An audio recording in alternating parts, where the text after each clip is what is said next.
സംസ്ഥാന ജൈവവൈദ്യ ബോർഡിൻ്റെ ആഭിമുഖ്യത്തിൽ ഏറെ പ്രസക്തമായ ഒരു ചടങ്ങാണ് ഇവിടെ സംഘടിപ്പിച്ചിട്ടുള്ളത്. ഇതിൽ 2 പരിപാടികളാണ് പ്രധാനമായും ഉൾപ്പെടുന്നത്.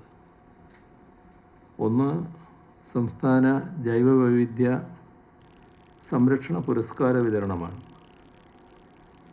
മറ്റൊന്ന്, കുട്ടികൾക്കും യുവാക്കൾക്കുമായി ബോർഡ് നടത്തിയ വിവിധ പരിപാടികൾക്കുള്ള സമ്മാനദാനമാണ്.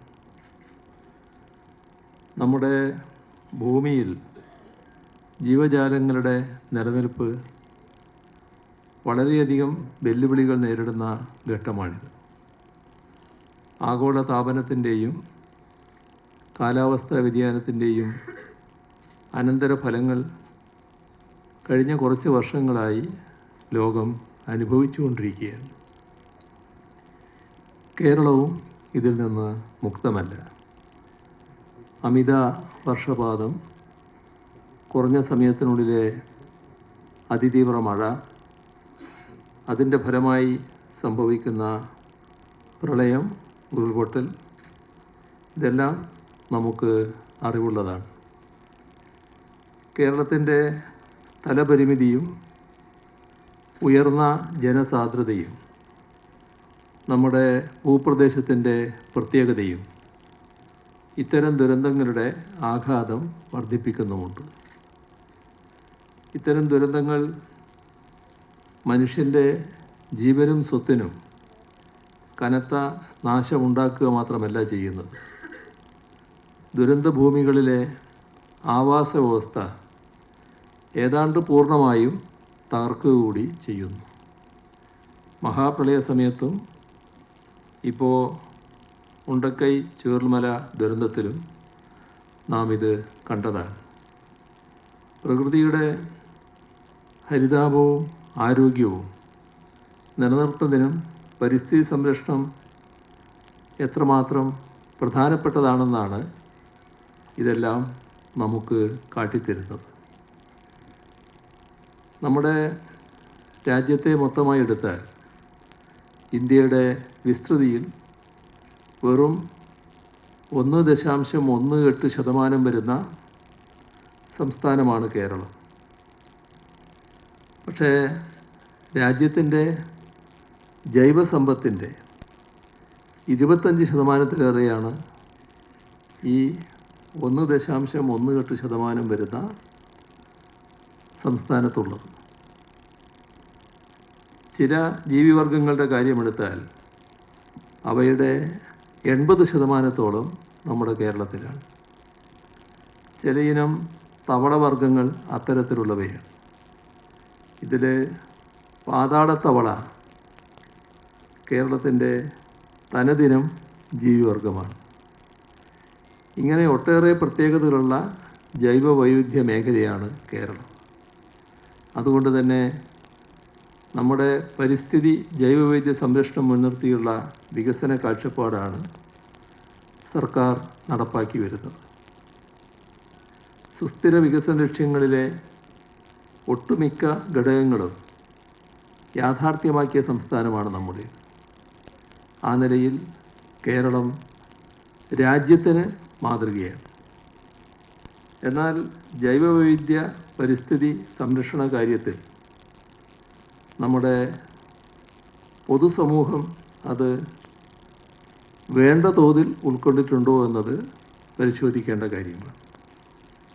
പരിസ്ഥിതി സംരക്ഷണ പദ്ധതികളുടെയോ ബോധവൽക്കരണത്തിൻ്റെയോ അഭാവമല്ല, മറിച്ച് മനോഭാവത്തിൽ മാറ്റം വരാത്തതാണ് പ്രശ്നം. അതിൽ നാം ആദ്യം അംഗീകരിക്കേണ്ടത് ഈ ഭൂമി നമുക്ക് മാത്രമുള്ളതല്ല, വരും തലമുറകൾക്ക് കൂടി അവകാശപ്പെട്ടതാണ്. ഈ ചിന്ത നമ്മളിൽ എല്ലാവരിലും ഉണ്ടാവണം. ആ ബോധ്യത്തിൻ്റെ അടിസ്ഥാനത്തിൽ നമ്മൾ ഈ ഭൂമിയുടെയും ഇതിലെ പ്രകൃതിയുടെയും ഉടമസ്ഥരല്ല, മറിച്ച് പരിചാരകരാണ് എന്ന ചിന്തയോടെ പ്രവർത്തിക്കാൻ കഴിയണം. അപ്പോൾ സ്വാഭാവികമായും കാര്യങ്ങൾ മെച്ചപ്പെടും.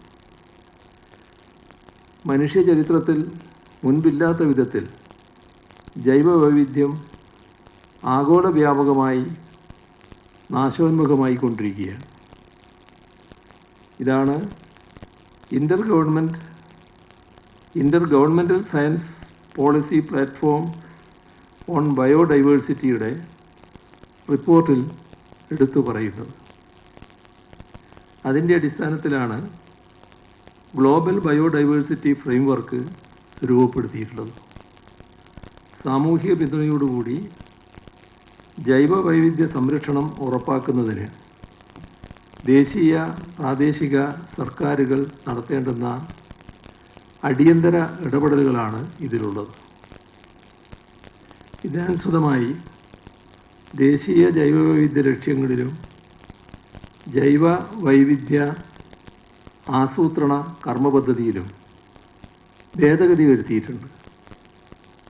അതുപ്രകാരമുള്ള കർമ്മപദ്ധതിയാണ് സംസ്ഥാന ജൈവവൈവിധ്യ ബോർഡ് തയ്യാറാക്കിയിട്ടുള്ളത്. ഈ കാഴ്ചപ്പാടോടെ ഒട്ടേറെ പദ്ധതികൾ തദ്ദേശഭരണ സ്ഥാപനങ്ങൾ വഴി സർക്കാർ നടപ്പാക്കി വരുന്നുണ്ട്.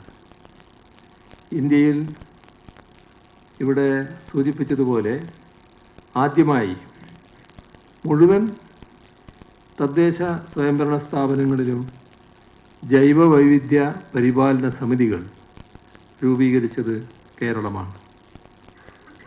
ഇതുമാത്രമല്ല, എല്ലാ ഗ്രാമപഞ്ചായത്തുകളിലും മുനിസിപ്പാലിറ്റികളിലും കോർപ്പറേഷനുകളിലും ജനകീയ ജൈവ വൈവിധ്യ രജിസ്റ്ററുകൾ തയ്യാറാക്കിയ ആദ്യ സംസ്ഥാനം, ജൈവ വൈവിധ്യ രജിസ്റ്ററുകളുടെ ഡിജിറ്റലൈസേഷന് തുടക്കം കുറിച്ച ആദ്യ സംസ്ഥാനം, പ്രാദേശികമായി ജൈവ വൈവിധ്യ പരിപാലന കർമ്മപദ്ധതികൾ തയ്യാറാക്കാൻ ആരംഭിച്ച പ്രഥമ സംസ്ഥാനം. ഇങ്ങനെയുള്ള പദവികളെല്ലാം നമ്മുടെ കേരളത്തിന് സ്വന്തമായുള്ളതാണ്. നിലവിൽ തയ്യാറാക്കിയിട്ടുള്ള ജൈവ വൈവിധ്യ രജിസ്റ്ററുകൾ കാലോചിതമായി പുതുക്കുന്നതിനുള്ള നടപടികളും ആരംഭിച്ചിട്ടുണ്ട്. അതായത് നമ്മൾ നേട്ടങ്ങളിൽ അഭിരമിക്കുന്നതിലൊരു ഒതുങ്ങുകയല്ല, മറിച്ച് കാലത്തിന് അനുയോജ്യമായ വിധത്തിൽ കൂടുതൽ നേട്ടങ്ങൾ ഉണ്ടാക്കാൻ ശ്രമിക്കുകയാണ്. തദ്ദേശഭരണ സ്ഥാപനങ്ങൾക്ക് പ്രാദേശിക ജൈവവൈവിധ്യ പരിപാലന കർമ്മപദ്ധതി തയ്യാറാക്കുന്നതിനുള്ള സാങ്കേതിക പിന്തുണ ബോർഡ് നൽകുന്നുണ്ട്. കഴിഞ്ഞ 2 വർഷങ്ങളിലായി തിരഞ്ഞെടുക്കപ്പെട്ട 46 തദ്ദേശഭരണ സ്ഥാപനങ്ങൾക്ക് ഇതിനുള്ള പരിശീലനം നൽകിക്കഴിഞ്ഞു. നടപ്പ് വർഷത്തിൽ തിരഞ്ഞെടുക്കപ്പെട്ടിട്ടുള്ള 28 ജൈവ വൈവിധ്യ പരിപാലന സമിതികൾക്ക് വേണ്ടിയുള്ള സംസ്ഥാനതല പരിശീലനവും ഇന്നിവിടെ നടന്നുവെന്നാണ് മനസ്സിലാക്കുന്നത്. ജൈവ വിഭവങ്ങളുടെ സംരക്ഷണം പോലെ തന്നെ പ്രധാനമാണ് അവയുമായി ബന്ധപ്പെട്ട പരമ്പരാഗത അറിവുകളുടെ സംരക്ഷണവും. തലമുറകളായി കൈമാറി വരുന്ന നമ്മുടെ പരമ്പരാഗത അറിവുകൾ ജൈവ വൈവിധ്യ നിയമപ്രകാരം സംരക്ഷിക്കുന്നതിനായി അവയെ ശാസ്ത്രീയമായി ക്രോഡീകരിച്ചുകൊണ്ട് ഒരു ഡിജിറ്റൽ ലൈബ്രറി തയ്യാറാക്കുന്ന പ്രവർത്തനങ്ങൾക്ക് തുടക്കം കുറിച്ചിട്ടുണ്ട്. 2018 മഹാപ്രളയത്തെ തുടർന്ന് റീബിൽഡ് കേരള ഇനീഷ്യേറ്റീവിൻ്റെ ഭാഗമായി കേരളത്തിൻ്റെ തനത് വിത്തിനങ്ങളുടെ കാവലാളുകളെ കണ്ടെത്തി നമ്മുടെ പരമ്പരാഗത വിത്തിനങ്ങളെ സംരക്ഷിക്കുന്നതിനുള്ള ശ്രമങ്ങളും നമ്മൾ നടത്തി വരുന്നുണ്ട്. ഇക്കാര്യങ്ങളെല്ലാം വിജയകരമായി നടപ്പിലാക്കുന്നതിന് തദ്ദേശഭരണ സ്ഥാപനങ്ങളുടെ അളവറ്റ പിന്തുണ അനിവാര്യമാണ്. പ്രാദേശിക ജൈവവൈവിധ്യ പരിപാലന കർമ്മപദ്ധതി തയ്യാറാക്കുന്ന പ്രക്രിയ തദ്ദേശഭരണ സ്ഥാപനങ്ങൾ ഗൗരവമായി തന്നെ നടത്തേണ്ടതുണ്ട്.